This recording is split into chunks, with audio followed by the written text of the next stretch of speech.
News every 15 minutes, weather every 10, and sports twice an hour. Newstalk, KGVO, AM 1290 and 101.5 FM. You're listening to Montana Morning with Peter Christian.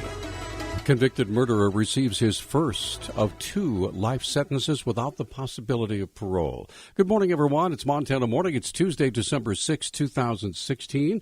Right now, the sky is overcast. We have 21 degrees, but that's as warm as it's going to get. The actual forecast high for today is 18 degrees. There is a wind chill advisory issued until noon tomorrow, because we could have wind chill factors anywhere from 10 to 20 below zero, especially tonight. Our newscast this morning is sponsored by Burke Orizati Real Estate. If you're looking in the market for a single-level living, contact Mary Burke Orizati at burkeorizatirealestate.com. A Billings man who stabbed his elderly landlord to death has been sentenced to life in prison without the possibility of parole. The Billings Gazette reports 38-year-old Scott Austin Price was sentenced yesterday for stabbing 78-year-old Ed Martin in the neck on December 14th of 2015. Price pleaded guilty in September to deliberate homicide. He's also scheduled to be sentenced later this month on several charges here in Missoula that include deliberate homicide and attempted deliberate homicide. In that case, he and his co-defendant, 32-year-old Sarah McKnight, have been charged in 2 separate attacks that took place in Missoula a week after Martin's death. Price stabbed a woman at a grocery store parking lot to steal her car and later killed Lynette Keener, 56-year-old housekeeper at a local hotel. Prosecutors say Price was using methamphetamine during the week of those attacks. A family's search for a Christmas tree turned into a dangerous ordeal when their car broke down up in the backcountry outside Clinton Sunday night. County Sheriff's Department Public Information Officer Brenda Bassett says deputies were called out to help find a father and his 2 boys. He had a man and his 2 children, a 5-year-old and an 8-year-old, who went out to look for a Christmas tree around 2:30. He expected to take about 2 hours, but when his family didn't hear from him, they ended up contacting our dispatch center. So we had several deputies that were out looking for them. We had a few snowmobiles. Around 9:30, we ended up calling out around 13 members of our search and rescue unit here in Missoula. Tubular Air was also called to assist. A citizen found the family and reported their location to deputies, who brought the man and children to safety. According to Bassett, the father was well prepared for a worst-case scenario. The family ended up being located. They were just about 1.2 miles up the Shorts Creek area. The dad had built a fire. He couldn't get his car out. So he had been kind of in a predicament because he had his 2 children with him, and so he built a fire. So he was prepared. So it ended up ending really well. Bassett said the changing weather and the fact that the family didn't know exactly where the father and kids were going to look for the Christmas tree made the search more difficult. Some roads that night were posted with emergency travel only warnings. A man has pleaded guilty to his role in the January overdose death of a Montana State University student at a Bozeman music venue. The Bozeman Daily Chronicle reports Jeffrey Qualls pleaded guilty Monday to felony criminal possession of dangerous drugs for sharing a powerful synthetic drug that caused the death of 20-year-old Natalie Dietrich. Qualls needed medical help after ingesting the drugs.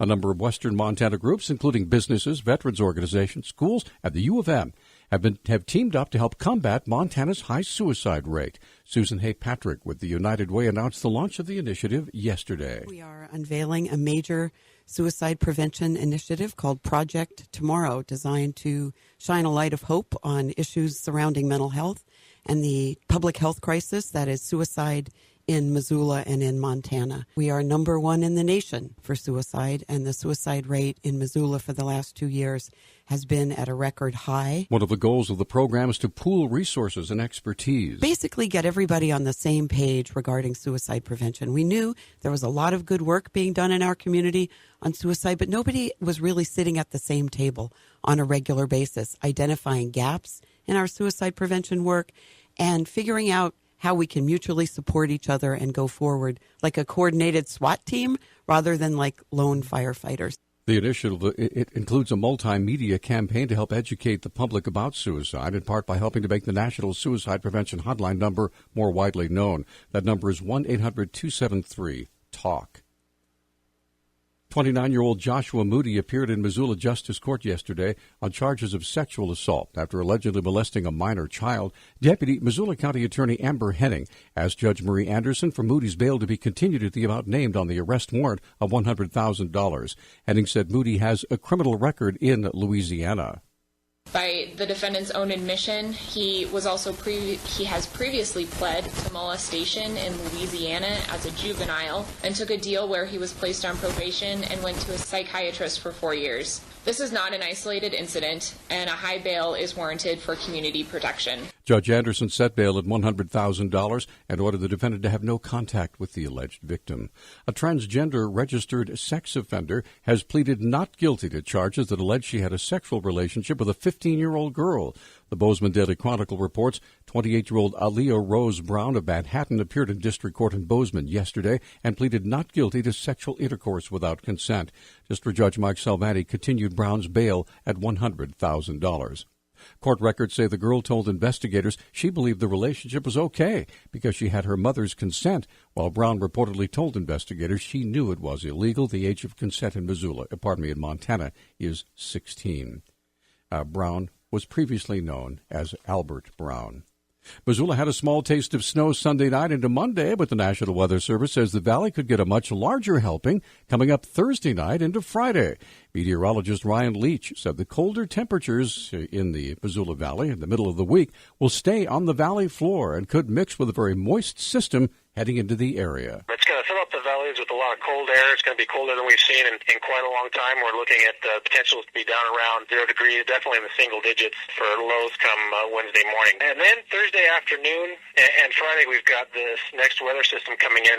It's a very warm and wet system, but it's going to run over on top of all that cold air that we have that's filled up the valleys. Leach explains how the system is expected to produce so much snow. Because we're going to have so much cold air entrenched in the valleys, we're not going to be able to get rid of it. It'll come down as snow, and we're looking at 48-hour period around Thursday and Friday, probably 4 to 6 inches of snow in Missoula and the northern Bitterroots, and then of course we'll have much more than that up in the mountains. We're looking at adding on another foot of snow in a lot of the mountain locations. Leach said the system will spread snow over about a 48-hour period, but there may be a series of smaller systems moving through to close out the coming weekend. Our News Talk time is 6:12. News Talk, KGVO. Missoula's official weather station. Mostly cloudy skies today with our high temperatures in the teens.